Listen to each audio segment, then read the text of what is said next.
Welcome to the Act Out Podcast. I'm your host, Adam Tomlin. Today's guest is the vice chairman of the Norfolk Dems. He's also the president of the Black Caucus of the Virginia Young Democrats. But the title that I'm sure that he would lead with is my friend, Ty Champion. Let's roll the tape. Ty, bud, thank you so much for coming on, man. Absolutely no problem, Adam. It's a pleasure to be here. I had realized that whenever you and I were talking, there were so many different groups you were involved in, and so as so many things just around Norfolk that I was like, I don't know if I'm going to be able to get him scheduled to be able to even come in. So thanks for it. Of course, absolutely no problem. So Ty, can you kind of give just a brief background on yourself? My name is Ty Champion. I am 29 years old, turning 30 this August, big 3-0. And a little bit of background on who I am, what I do. I am a Norfolk native, born right at Centera, Norfolk General. I've been educated here, proud Lake Taylor Titan. Okay. Went to school right across the water at Hampton University, where I earned my master's degree in architecture. And I just I did that for 5 years.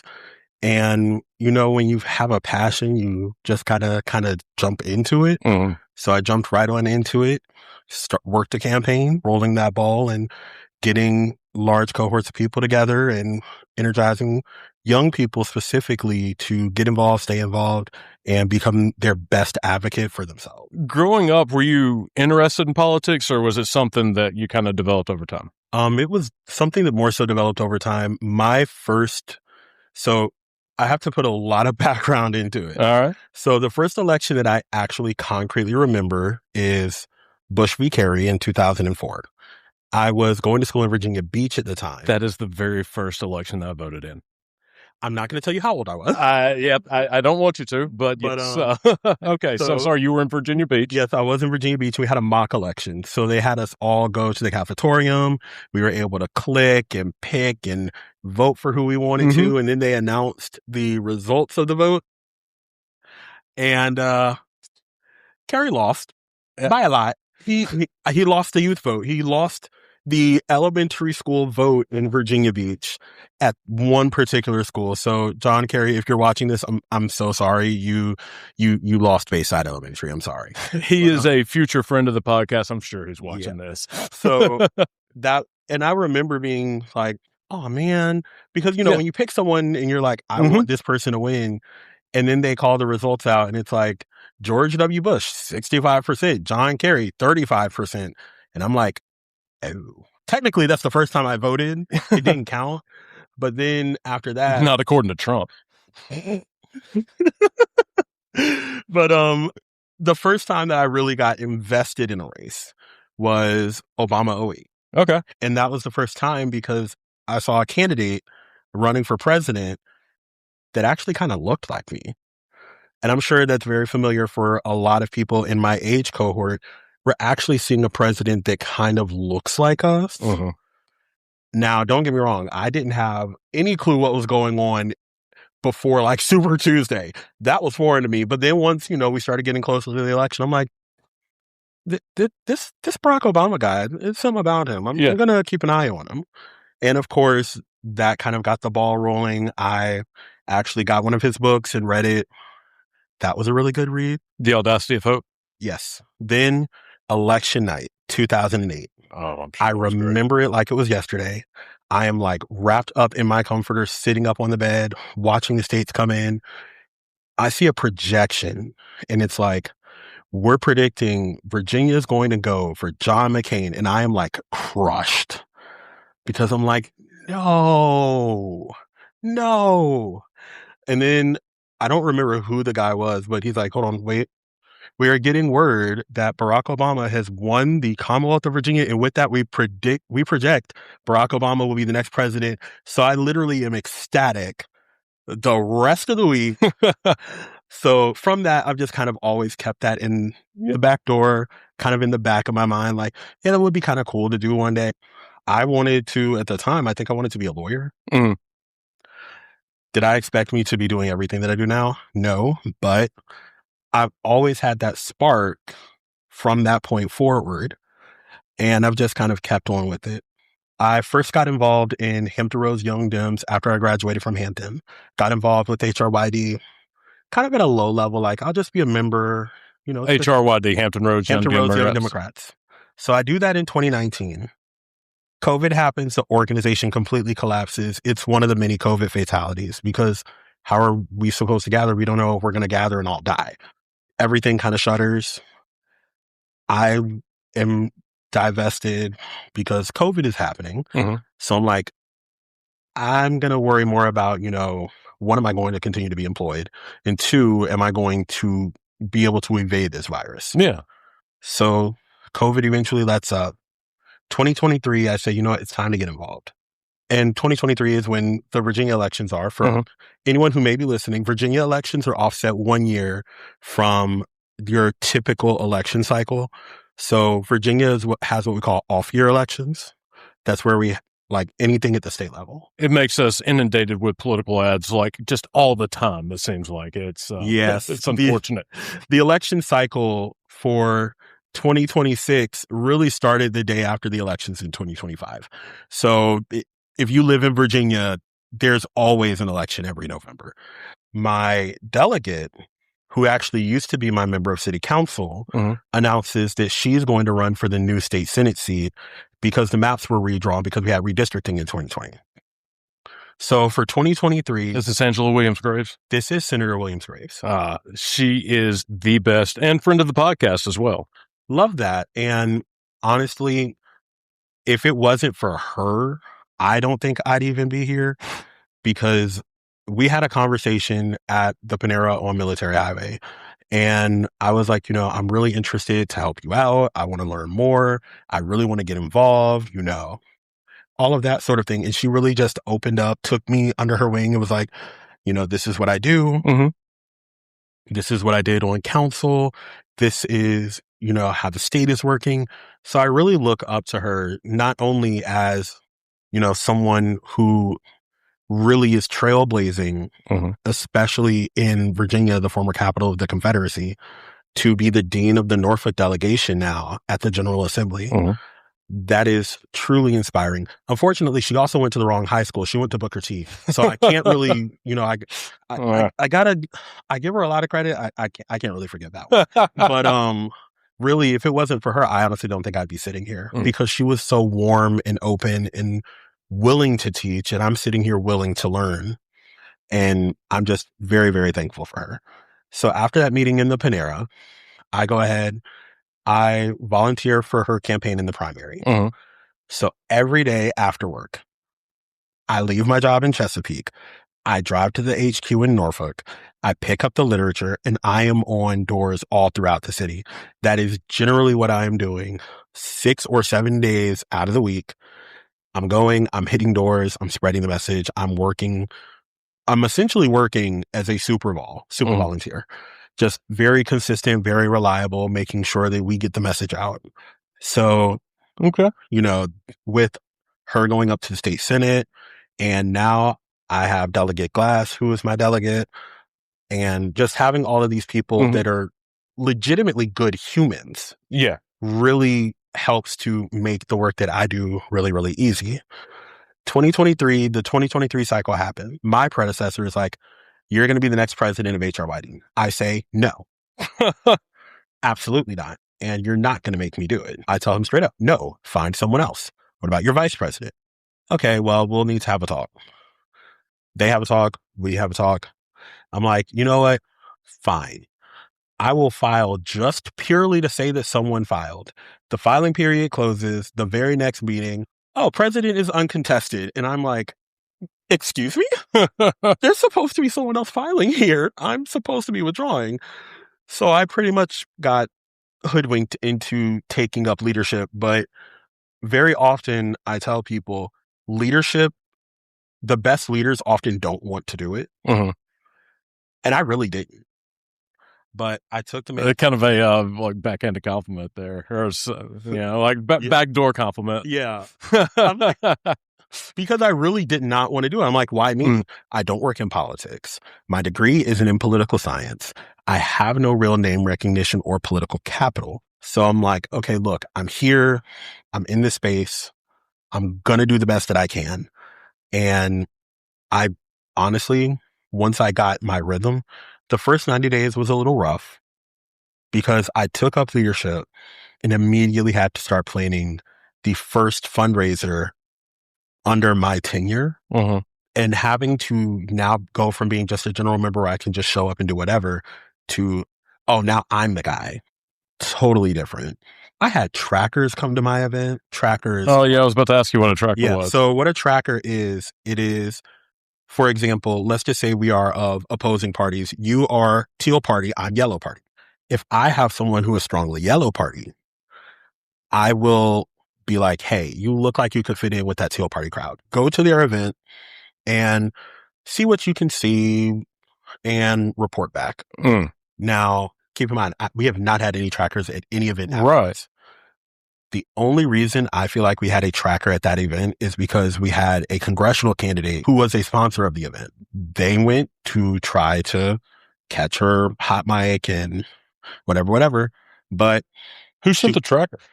the NRCC. Mm. So again, I am fresh in leadership and now I'm having trackers come to my event.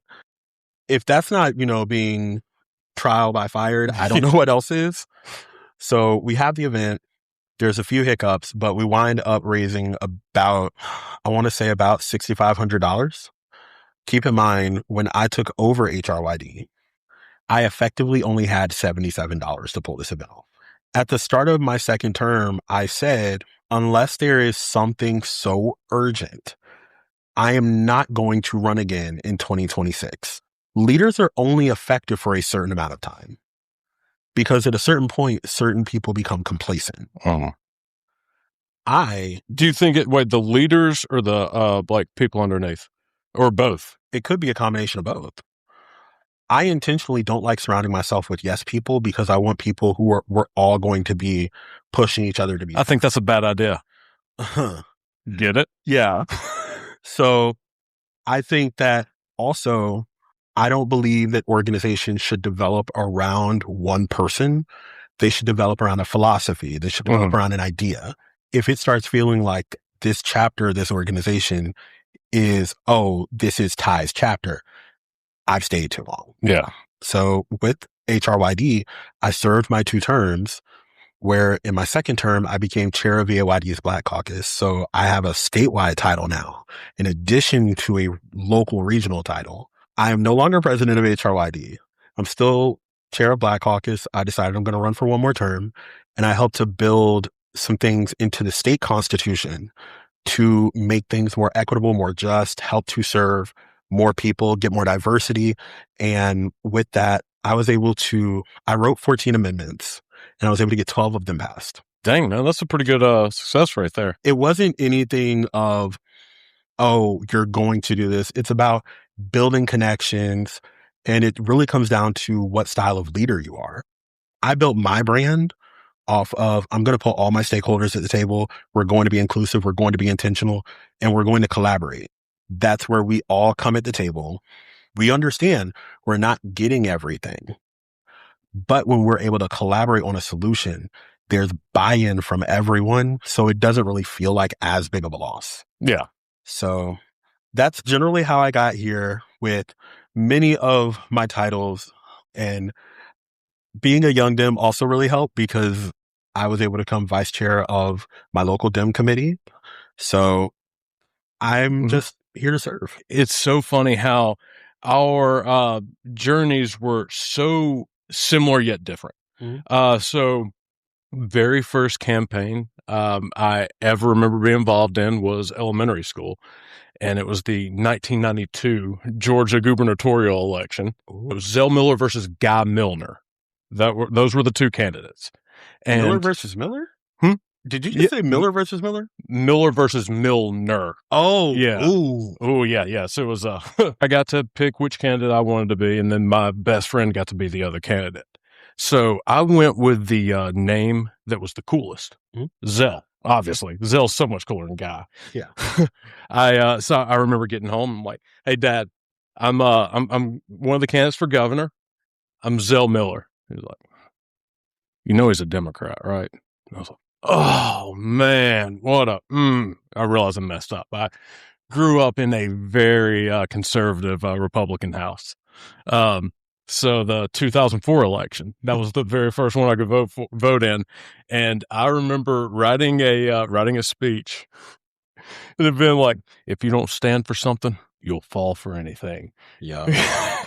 And you know what, though? Like, that was kind of that attitude that, like, really put Bush over the finish line, I think, in 04. I mean, I see you seething a little bit. There were some other things. I mean, are we gonna talk about, a possible tasty dessert that we probably shouldn't mention out loud that people were accused of having? In 2004? Yeah. Actually, I'm not familiar with this. I grew up in Fox News bubble. Oh, So you saying that? No, I actually had no idea what you were what you were talking about, because I had a very, like, insular worldview. And in 2008, this is the last time I voted Republican. I voted McCain and Palin, and I was so upset with the election results, because I thought that it showed that we had such a bigger problem with women's rights than we did for civil rights. It was a dark time for me. it's okay. We forgive and accept. You know what? Like, started to like, fiscally change my outlook was the 2008 financial crisis. And, like, realizing that, like, oh, this, like, whole thing about, like, no government, like, or government isn't the solution, government is the problem. Like, actually, government can be a solution here and can really help out. And, like, and from there, and then also, like, social issues, Republicans just really shat the bed with that one. So I got out as quickly as I could whenever I realized just how bad it was. You saw the tea brewing. You were like, I gotta go. Even as a good old Southern boy, you were like, this is the wrong kind of tea for me. Well, I think what it was, so I grew up in basically Appalachia, rural town that was under 20,000 people. Oh, like what is like what is now in about Georgia 14? Yeah. Okay. Yes. Marjorie Taylor Greene, like that. Actually, a lot of my relatives are in her district now. So I had graduated high school. I moved to Atlanta for college. That was the best thing that ever happened to me. Just met a lot of different people from a lot of different places. And it was I think I kind of had this, like, had a worldview of, like, different was, like, scary, like, different was bad. That was just kind of how I had, like, associated it. But as I started to, like, spend time with folks, and I was oh my God, like, there's so much that we have in common, like, and and so, like, once that happened, I, like, just dove in that part. Like, it was one of those things. Like, bigotry can't survive an honest look at yourself and other people. Oh, 100%. There is a guy who he states himself, I used to be a racist. I used to be a bad person. I went to prison. Is this Danny Collins? This is not Danny Collins. Oh, okay. Went to prison, started interacting with the people I was told to hate, and realized everything I was taught was a lie. And now he's very prominent on social media. I've lost count of how many he's gone to, but he travels. Keep in mind, white dude, sticks out like a bright sore thumb on these campuses. He travels all across the U.S. to go to the different HBCUs and provides education on them. And now also provides a platform to really bring people together and kind of push out and help to eradicate racism. His name is George Sedbury Jr. His @ is the White George with no E on the white on, I think it's generally most platforms. Oh, yeah. Okay. I'm actually familiar with his work. Yeah. I've seen him on Threads, actually. He's really good. Yeah. He actually came to Hampton Homecoming. Oh, okay. And got a picture with him, got to talk to him a little bit. Really nice guy. And that's kind of, when you said your story, I'm like, I see parallels. The only difference was, you didn't go to. I was about to say I didn't get caught. It's the only difference. But yeah, I think that in general, when you're able to live multiculturally and you're open to be able to talk to other people and exchange those ideas, that's really where I think you're able to see that there are commonalities and you're able to really build those networks with people, which, again, like you said, you moved to Atlanta and your whole worldview changed. You're like, you probably didn't even do a 180, a 360, or a 740. You probably did a 1440, going around in circles like, wait. But yeah. Less than a week from the Supreme Court's decision to basically gut the Voting Rights Act. And I've seen a lot of content creators on the left in particular, not necessarily saying this a lost cause, but they're like, look, you're not going to be able to get these Southern white guys essentially on a democratic message with just an economic populism thing. If you're talking about any kind of like civil rights, like civil justice. Where do you stand on that? So, really big disclaimer, speaking in my personal capacity. In my personal capacity, I feel like the decision was wrong, but now it's how do we move on from here? There are people who are more concerned with power than doing the right thing. Yeah. In Florida, how is it that within hours of this decision coming down, there is a new map? Right. We're seeing this where I believe it is the lieutenant governor of Alabama. Alabama is a bright red state, therefore we should have a fully red delegation. We're seeing this in Louisiana, the very same state where the very same court ordered Louisiana to put a second majority black district in the state. And granted, Louisiana gerrymandered it to high hell. But in Louisiana, they were ordered to draw the district. Then this very same Supreme Court told the very same state, your districts are illegal. And now the governor of Louisiana is doing something wholly unprecedented in suspending an election while they redo the map. There is a concerted effort that has been in this country easily since the Reagan era. And for some people, they will argue it back to April of 1865 with the defeat of the Confederacy, that some people will argue that we didn't go far enough in punishing the Confederacy. Oh, yeah, yeah. And what we're seeing now is a result of political choices that were made way back before you or I or our grandparents or our great-grandparents, for that matter, were born. We're reaping the consequences of that almost 200 years later. So what I think is going to happen, and again, personal capacity, we're seeing it now in that a lot of people are seeing the Republican Party as a party for what it is. I'm not going to blame some people because some people, this is the party I was raised in. We're not racist. We're not this. We're not that. I just care about my faith, or I care about my traditional values, or Democrats don't care about me. Now, that last one I will fundamentally disagree with. I will fundamentally disagree with that 8 days of the week, 367 days of the year. But for some people, they simply cannot see a world where they do not vote for the Republican ticket. Yeah. And with that, that's some people. But there's some marginal voters. Like, I believe the last time I looked at the statistics, our electorate is split up into thirds, and we have a third of the electorate that is considered independent. Before we go and take a hard pivot to the right, why don't we focus on the things that we have done as Democrats and talk about, yes, we passed the CHIPS Act. We passed the Inflation Reduction Act. That stimulus that you got during COVID, that was because of Nancy Pelosi as Speaker of the House. we honestly need to get our messaging together, and we need to start acting like it and telling people what we've done.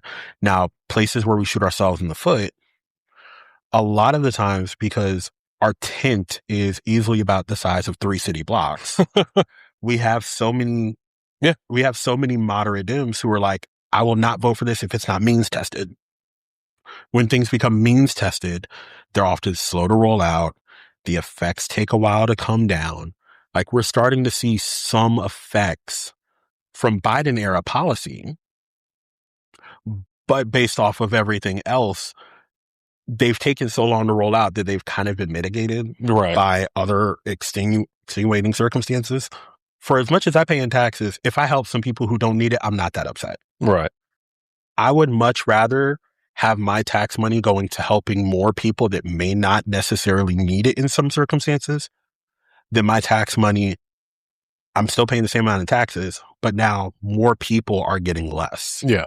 Unfortunately, it is an economic message. I know that in 2024, I saw the signs: Kamala high taxes, Trump low taxes; Kamala crime, Trump safety. Yeah. I saw those signs everywhere. Especially in Virginia Beach, where I saw those signs everywhere. A lot of the times, as Democrats, we are defensive on messaging. Yeah. Like, we are waiting to respond, and we're allowing other people to tell the story for us instead of us setting the tone and delivering a message of, this is what we're going to do, this is what we've done, and here's how it has benefited you. Now, I'm not saying we need Instagram posts about this long, because I remember in 2025, the party was putting out statements that were easily able to fill this entire wall right here. Mm-hmm. No one's going to read that. Right. We need short, simple, to the point. What did Democrats do today? Or what did Democrats do this week? What did Democrats do this month? Give me 3 big points. Because, messaging, we're not dealing with the messaging market that I think the party is still stuck in. Yeah. We don't have the luxury of the general messaging apparatus that the Republicans do. Because, look at how big the Joe Rogan podcast is. Right. Why do you think that there's such a heavy emphasis, especially on the right, with like the podcasts and really amplifying those voices, whereas on the left it seems like there is absolutely nothing? The threshold. Enter, act out. Honestly, I think it's because we as a party are looking for credentials, whereas other groups are not necessarily requiring that same level of credentialing. Well, if they did, there wouldn't be anybody. Like, for me, arguably, I should not be on this podcast by way of my education. I don't have a degree in politics or law. So for some, I'm not a reliable source. He doesn't mean that. But, for people on the other side, I am engaged, I'm energetic, I generally sound like I know what I'm talking about. I do. People who present well poll well for certain audiences, while certain other audiences are like, what do you know and how accurate is it? And you need to show me the facts. Yeah, that is true. And like the legitimate facts, not, your facts that you just conveniently came up with to justify your point. So and that kind of goes back to the Democrats being the 10 of 3 city blocks. Yes. I didn't think about it like that before, but you're right. Yeah. And I don't mean like little small blocks. I mean like 3 New York City blocks, like the big one. Yeah. And that's where a lot of it kind of comes down to. And there was something that I know you and I had a conversation about. When dealing with messaging, you have activators and validators. Like, for me, in certain instances, I'm an activator. I can put that seed in for people of, I never thought about it that way. That makes sense. I should probably consider doing X, Y, Z. Mm-hmm. But you have those people, I can activate you. And you might be like, yeah, I think I want to do something.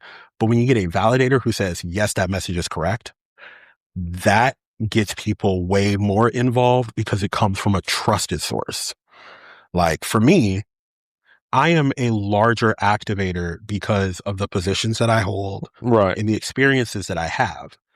And in my immediate network, I am a very strong validator because these people know me. Mm-hmm. So they'll frequently ask me, what are your thoughts on X? What are your thoughts on, for example, the news broke today, the Supreme Court put a stay on a lower court's ruling, allowing mifepristone to go through mail. Mm-hmm. So I had people that were like, is this true? Is this real? And I'm like, yes, it's real. You only have a week though. Yeah. So, that's where, and I think everyone has the ability to be a validator. Do you have to like know the people in order to be a validator? I would say validators really are people that you know. Okay. Because again, your circle knows you. They know Adam. Mm-hmm.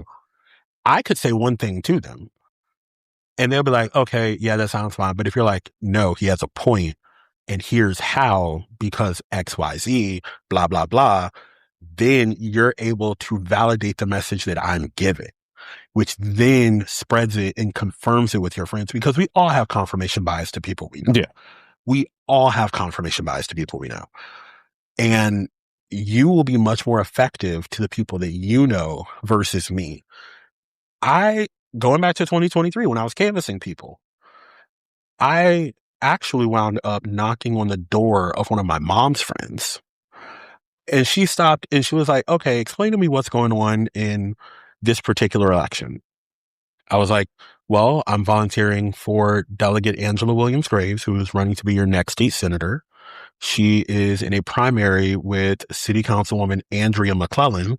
So we had that whole name thing going on too, where it was like Angela versus Andrea. And we were like, I had some people ask some really crass questions like, are you working for the black lady? And I'm like, yeah, I'm working for the black lady. Okay. Yeah, I got you. Okay. Thank you. So she was a little tuned out, but because she knew me, Mm-hmm. I was able to validate a lot of what was going on. I told her, okay, this is what's going on. I'm going to tell you, not in my volunteer capacity first. I'm going to give you the unvarnished, here are the bare bones facts. There is an election going on. The election day is going to be the third Tuesday in June. I think it was June 17th that year, but don't quote me. You can vote now. We have early vote. Now, this primary is determining who your delegate is going to be. So she was like, I had no idea an election was even going on. And because the maps have been redrawn, a lot of times that was the first time many people had even been canvassed. It was like, I'm going to look into her. If you're working for her, I feel like she's the right choice. Yeah. But when it comes to messaging, Mm-hmm. it's more about, hey, yeah, this person is saying things that I also agree are correct. And especially if you have the facts to back it up, confirmation bias doesn't even really matter when you're looking at something in a factual manner. I would tell people, Delegate Angela Williams Graves is already working with DLS to get legislation done on your behalf. She's already in Richmond. She's built the connections, and it will be a very seamless transition for her to serve. And I would hope you would vote for her in the primary and again in November. Mm. It is simply, when I was looking at both of them on paper, now Senator Williams Graves, one, resonated more with me as a voter, and two, I felt had a better grasp on a lot of the issues. And, living in Hampton Roads, gun violence has been a really big thing. It still is kind of a thing. Mm-hmm. And with that, like, the messaging was good. The people, again, those other validators, like, for example, Bobby Scott is a validator for generally this entire region. He really is, man. Everyone, even like the senator, like Senator Kane, Mm-hmm. Senator Warner. I mean, speak with like almost in reverence of Bobby Scott. It's unreal. Oh yeah, he's the dean of the Virginia congressional delegation. He's been serving in Virginia politics. When we abolished the death penalty, he said, I did not think I would be alive when we did this. And that's not a slight at Bobby Scott at all. but it's just a matter of how much this man has worked and given of himself. Not to mention, I secretly feel like he has clones because he's everywhere. I've only been involved in Norfolk Democratic politics for maybe a month and a half or something. I have seen him more than I think anybody else. It's unreal, man. Just about every event he's there. Oh, yes. The running joke is Bobby Scott secretly is able to teleport. Because how does he get from Newport News to Norfolk, to Portsmouth, to Hampton, to somewhere else in Chesapeake? How do you do this? Because, and I know, again, I sound like I'm contradicting myself from earlier, he's effective. He's not a complacent leader. He's effective, he's committed, and he does the actual work. Very unassuming personality. He's not going to go in and try to dominate the room or anything. No, he's very relaxed. Here's what I'm working on in Washington. Here's what's going on in Washington. Here's what I'm doing for you. Does anyone have any questions? And he'll sit and speak and answer as many questions as his schedule will allow before he winds up needing to actually leave to get somewhere else, which I forever will have respect for Congressman Bobby Scott. 100%. So it seems like with your theory of activators and validators, anybody can be a validator. If all you need to have is a network and a cause that you're committed to, essentially. You can be a validator for, hey, should we have an HOA? No. Oh, speaking as someone with an architecture degree, no. Do HOAs are bad experience. But or you could be a validator for a civic matter, which, to go on to a further point, people say that, oh, I don't do politics. That means they vote Republican. I didn't say that either. But politics is the wider sphere and one subset of the general policy-making process. So you may not do politics, but you do policy. I enjoy having good quality schools, even though I do not have children. I enjoy when we have good quality public education, because education is a right and everyone deserves to be able to receive an education. A thorough quality education. The community benefits from public education. Exactly. To me, that should be just accepted on its face. Exactly. I also thoroughly believe certain utilities are 100% rights. Water is a right. Electricity in today's modern age has to kind of be a right. Yeah. Now, do we have the political capital to necessarily make it a right? I wouldn't necessarily go that far. If anyone from a certain company that has a blue and white logo that covers the service area, I promise I'm not coming for you. But we are going to have a talk about your friends that are using a lot of power, because our bills are high. But, if we have to share in the bill, we should share in the profits. Oh, yeah. And, we're still having debates at the state level over the budget, of which one of the issues of debate is, should data centers continue to get that $1.6 billion tax credit? That money has to come from somewhere, because why are they able to get a tax credit and they're using all of this electricity and all of the potable water? And what benefit are we reaping of that? Everyday Virginians are bearing the cost of decisions that we really did not have any say in, because this tax credit is a holdover from the Youngkin administration. Now, I'm not saying I'm anti-business. I'm pro-smart business growth. That's a good message. Yeah. You practice that one. Oh, no. No, that's just who I am as a person. I am very strongly anti-racist. I don't believe that anyone is better than anybody based off of the color of their skin, but I also still believe that Black Lives Matter. Because there's an implicit to it there. Right. And that's also one of those things that gets lost in the messaging. I am not, anti-life. I am pro-choice. And I find it absolutely hilarious that the people chanting for small government are trying to be involved in the uterus of every woman in America. Yeah. That to me is absolutely hilarious. Because it's not about government. Oh, no, it's never about government. It's completely about control. Let's look at Norfolk. Have you looked at Norfolk's map on Zillow at all, especially around the downtown area? Not lately. At one point in time, you could look at the Zillow map at the 264 Fishbowl interchange, the 264, 464 interchange. You could actually see the plots of where people's houses used to be, that when the freeway was installed, they eminent domain the land, bulldoze the houses, and put the freeway through. It is a policy decision that, in my opinion, has had a detrimental effect to the fabric of my city. Mm-hmm. But I do not know a Norfolk where that doesn't exist. Right. Honestly, probably look at the demographics of how Willoughby Spit looked in the 60s. And look at who owned property there. It always boils down to race. Oh, yeah.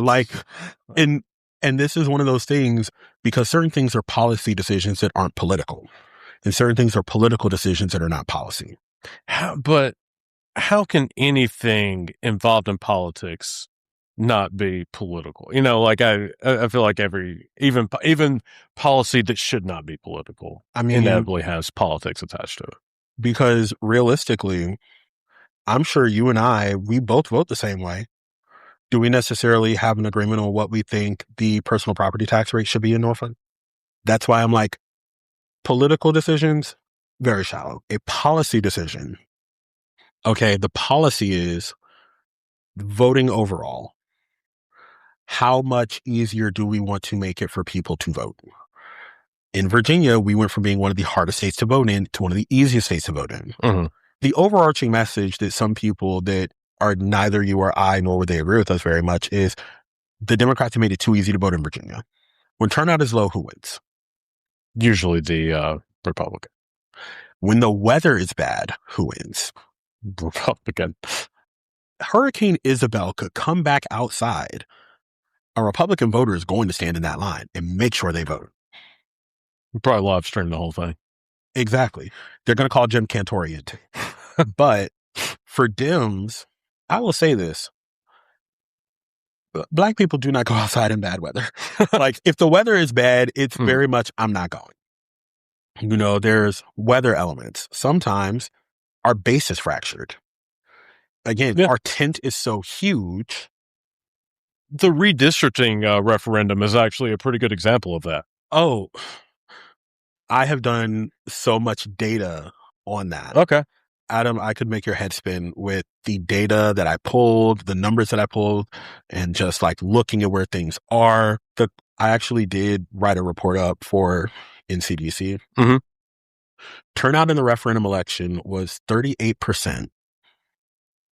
Turnout in 2025 for the gubernatorial was 44% in Norfolk. Okay, so only down 6%. So it was a 2-point shift to the right, but a shift nonetheless. Mm-hmm. Of those 6 precincts that we lost on election day, we only wound up losing 2 once they counted mail-in and early out. Yeah. But I don't know how much you can take from that point of like saying that we've like moved to the right. I wouldn't necessarily take that as like the electorate has shifted to the right. I think that's very like an issue specific. Yeah, because there were some Dems who said, no, I'm not voting for this. And I get it. Like I 100% do. When I got in the voting booth, I was just like, okay, I'm going to go vote yes. And then I got in the booth and I'm like, under normal circumstances, because I voted for the amendment in 2020 to reduce the gerrymandering. So I'm like, I'm really voting against myself here, but this is one of those break glass moments of, look, there's a tool here and this is an emergency. I'm going to use it at this point. So I get it. But also, to your point, on its surface, if you only look at just purely what the numbers are, yes, on paper, the electorate shifted 2 points to the right. However, when we look at turnout, the turnout drop-off, about 1 in 5 Dems in Norfolk who voted in 2025 did not vote in the referendum, versus about 1 in 20 Republicans. Mm. So the turnout drop off for each party was different. So that's what makes it give the appearance of, the electorate shifted 2 points to the right. In general, you see that based on a demographic level, communities that are less diverse tend to be more conservative. So I worked at the Maury precinct on election day, so I wanted to look at the numbers, and I think that there was I looked at Kamala's performance and at Maury versus the yes vote, and I think that it had shifted. Like I think we had like Kamala was like +7, was 73-28, something like that. yeah, And then for voting same day, voting day, it was like 70% voted yes to like 29% or whatever voting no. So I think there was like a 3 or 4 point drop at Maury. Oh yeah. I mean, you're going to see Not due to lack of effort. Oh, trust no. And trust me, as vice chair of Norfolk Dems, I thank you for your service. To put it in perspective, it is not a presidential, it is not a federal midterm, it is not a gubernatorial, and it was not a state midterm. Yeah. So it is a off cycle election put at a time when many people were like, I didn't even know that we were voting. And I'm like, you haven't noticed a very gray Barack Obama on TV telling you to vote yes by April 21st. He is in his silver fox era, though. Yeah, he is like, hard. Look, we defrosted Barack Obama to tell you to go vote. That man is supposed to be living his best life. I don't know whether he's in Chicago or Hawaii. The point is, he is a private citizen, minding his business, enjoying life. I think he also is running a podcasting network. Shout out Higher Grounds. I love to be on Higher Ground. Hey, just to let you know. So, hey, if he is running a podcasting network, great. If you listen to A Promised Land, then listen to Nancy Pelosi's book, and then also listen to Becoming, you'll hear the same story told in several different perspectives. And I will tell you, some people did some very not good things that come out in the Pelosi book. I'm not going to name names. You have to listen to it. But somebody decided they were going to be on their own page and they were not in formation with what everyone wanted. So that was definitely pretty interesting. She got me one time with the first time I'd ever heard it, but she's like, well, yeah, someone had like given a story about, well, my niece was a victim of DI or whatever. She's like, well, the plural of anecdote is data. So blah, blah, blah. Yeah. I see it. Because also a lot of people just look at Nancy Pelosi and see, a woman in her 80s. She was vilified. So, like, she was the villain of my, political formative years, essentially. Oh, yeah. Because here's the thing. She was a woman who was a Democrat from deep blue California. Yeah. Who told it like it was, and like you said, took no prisoners. So you had the three stories of Barack Obama and Nancy Pelosi and Michelle. Yeah. And they it was told the same story, but just in 3 different ways. Yes. So with that, to tie it back in general, that's how I think a lot of people view their politics. Their politics are very personal. Mm-hmm. I know some things about you that may have a weight on your politics. Mm-hmm. I'm not going to disclose them because, again, I don't know what you've told these people. Oh, man, I'm an open book, man. You can say whatever. So, okay, you are married. Mm-hmm. You have a child. Mm-hmm. You have chosen to live in a city where it floods when the sun shines. Yes. But, and it's one of those stereotypically, I'm taking a stab in the dark here, and I'm going to say that growing up in the South, you may be Baptist. I was actually a Pentecostal. Yeah, fundamentalist Pentecostal. Yeah, where you would be like slain in the spirit, speaking in tongues, And it was very much like a rapture oriented, where, like Jesus could come back before the end of this sermon. Are you ready to go to heaven? So yeah, man, it was super hardcore. It's taking a lot of therapy. So if you would like a Talkspace account, I'm kidding. But I would say, just based off of like some of the quick demographic reads, you and I should not be having the conversation in the manner that we're having. But again, that shift in perspective, like when you moved to Atlanta, when George Sedbury spent some time with people he would not have normally associated with under different circumstances. Like, those are things that fundamentally shift a lot of your perspective and have influence on your politics. For me, when I was getting ready to graduate from high school, I wanted to go as far away from home as possible. I applied to 6 colleges. I only applied to Hampton because the application was free. Because I was like, I'm ready to get out of this area. Mm-hmm. And when I was telling people, oh, I want to major in architecture. Oh, well, what about FAMU? What about Howard? I'm like, I would rather want to be in, I want to be in a student body that is more reflective of America. Granted, my politics were, I was still a Dem. I was more moderate of a Dem, but I was still a Dem. Mm-hmm. And I'm like, and I'll admit this, 17-year-old me was like, why would I want to go to an HBCU? I had been influenced by many other people to believe that those schools were less than. And that my talents would be better utilized and engaged at a PWI. What does PWI stand for? Predominantly white institution. Okay. So and I'm also a little bit of an education policy nerd. Ask me more about my student loans and I will tell you how much I know about that particular section of Title 20. But there's HBCUs, there's PWIs, and there's MSI, minority servicing institutions. ODU is an example of an MSI. So is, I believe it's Towson. So I applied to 6 schools. I applied to Hampton because it was free. And my homegirl said, oh, come over. We're just going to watch a movie, get some snacks, whatever.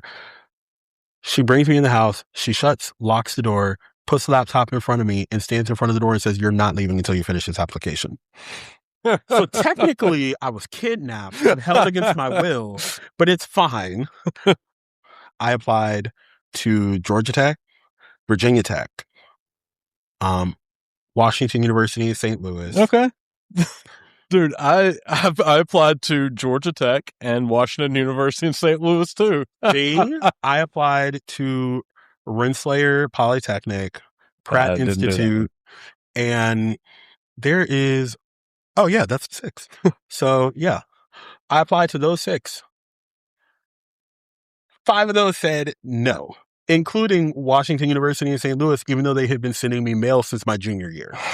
Like, they were like, oh my God. They blew me up too. That's the only reason why I applied. I went to go visit Virginia Tech. They're having like an engineering day, and I'm still kind of making my mind up of, do I want to be an engineer? Do I want to go into architecture? So I go to the engineering day. I meet someone and I'm like, hey, I know I'm here for the engineering day, but I am interested in the architecture program. And she's like, oh, okay, well, tell me, a little bit more about yourself. Like, what's your GPA? What are you doing?